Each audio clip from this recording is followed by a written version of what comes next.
Nous sommes à la veille de la journée mondiale de l'eau, qui est le 22 mars, et le chef de l'État nous a instruit pour que partout au Burkina Faso, l'accès à l'eau potable soit une réalité, surtout en milieu rural.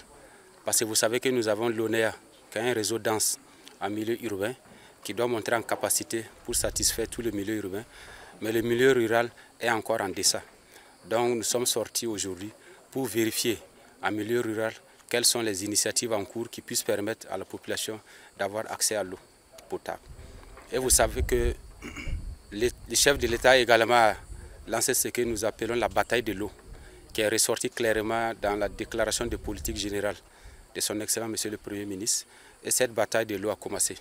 Donc nous sommes venus pour voir à Péni ici, notamment dans la province du Oué, comment à terme, une dizaine de villages, plus de secteurs de la commune de Bobo-Dioulasso puissent bénéficier de l'eau potable.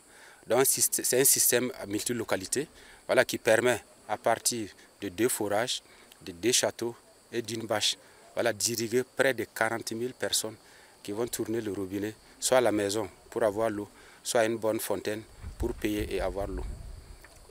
Également, cette journée mondiale de l'eau est célébrée sous le signe de la protection des ressources. Donc au niveau du Burkina Faso, nous la célébrons sous le thème protection des ressources en eau, gage d'une résilience climatique et alimentaire. Parce que vous savez, la question alimentaire est liée à la question de l'eau. Si vous ne mobilisez pas l'eau, vous ne pourrez pas produire. Donc nous mettons tout cela ensemble pour que l'eau qui est disponible soit protégée, qu'elle ne soit pas polluée et que les uns et les autres puissent les utiliser pour les différents usages. Et comme on le dit, ce n'est pas parce que vous avez l'eau que vous devez gaspiller. Donc la protection aussi, c'est dans la gestion rationnelle, pour que vous utilisez et que d'autres viennent pour leur usage également. Pour l'avancement des travaux, ils ont fait le point, ils sont à 50%. Et ils ont eu des retards parce que pour les questions d'eau, en fait les infrastructures, il faut aller avec méthode.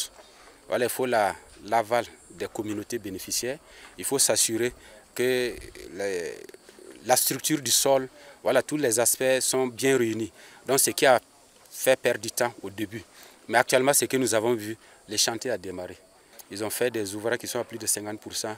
Et avec les éléments d'explication qu'ils ont donnés, au plus tard, au 31 décembre 2025, l'eau doit couler dans les 18 localités pour les 40 000 personnes. De façon générale, il y a un effort qui est fait. On a une direction générale de l'eau potable qui fait focus sur la zone rurale. On a l'ONEA qui fait focus sur le milieu urbain. Mais nous travaillons pour briser ces barrières-là. Voilà, l'eau doit circuler du milieu rural au milieu urbain. Comme vous voyez ici, on va mobiliser l'eau en milieu rural, puis on va servir le milieu urbain. Donc il n'y a plus de barrières. Ça veut dire que le département en charge de l'eau est en mouvement pour que la question de l'eau soit résolue. C'est pourquoi nous rédigeons actuellement le document La bataille de l'eau, qui à terme va permettre à un horizon proche pour que la question d'accès à l'eau potable ne soit plus un problème, mais plutôt les questions de maintenance des ouvrages et la gestion, parce que ça c'est un autre volet.